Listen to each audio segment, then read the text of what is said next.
Students example number हम देखते हैं अब यहाँ पे 29।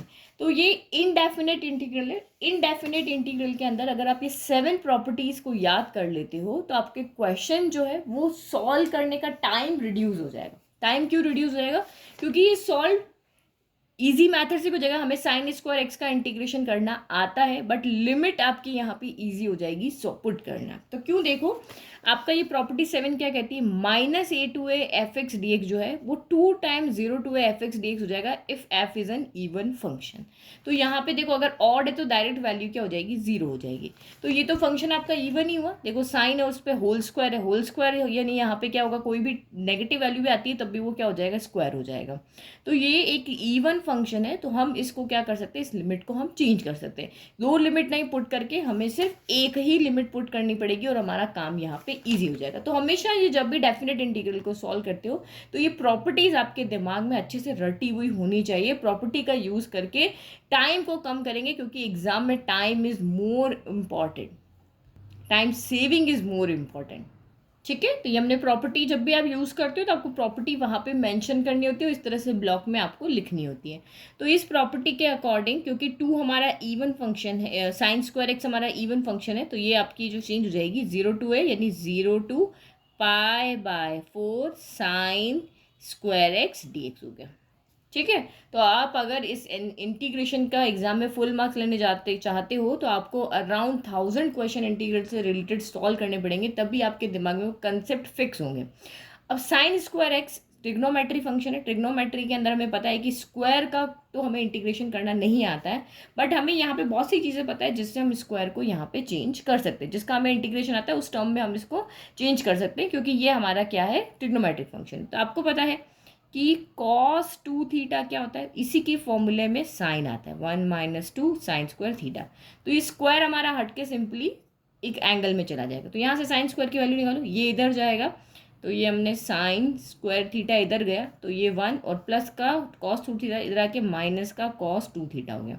इसके साथ जो 2 यहाँ प्रोडक्ट में था वो यहाँ पे डिवाइड में आ गया। तो इसका इंटीग्रेशन तो मुझे आता है। अगर मैं 1/2 का देखूँ तब भी आता है, और कॉस थीटा का इंटीग्रेशन भी मुझे यहाँ पर आता है। तो मैं इसको यहाँ पे क्या लिख सकती हूँ, इस साइन स्क्वायर एक्स की जगह पे मैं ये लिख देती हूँ 2 0 to pi by 4 1 minus cos 2 theta by 2 हो गया। और ये आपका यहाँ पे थीटा नहीं, हमारा एक्स था ना, तो एक्स हो जाएगा, और ये आपका यहाँ पर डी एक्स हो गया। करो अब इसका इंटीग्रेशन, तो ये तो बहुत ईजी हो गया।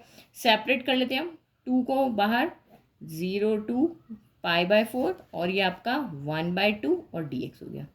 फिर -2 0 टू पाई बाय 4, क्योंकि 2 और ये लिमिट तो इसके साथ भी आएगी और इसके साथ भी आएगी।